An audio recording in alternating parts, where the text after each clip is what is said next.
Hi everyone, in front of me I've got TCL Tab Max, and let me share with you how to change video resolution on this device.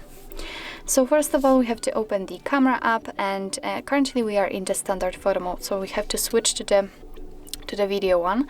Let's tap on it, and since this option is highlighted, we can enter the settings which are in the left lower corner. Now let's tap on video quality. It should be at the very top, and as you can see here, we've got only two different options. Currently we've got 1080p option applied with the ratio 16:9 and 30 frames per second, and we can change it only to 480p with 4:3 ratio and again 30 frames per second. So all you have to do is to simply tap on this option, and as you can see, it is immediately notified right here, which means that from now on your device will use the chosen quality to record videos. But I highly recommend to keep this first option applied, as it is the best possible here. So actually this is it. This is how to change video resolution in your TCL Tab Max.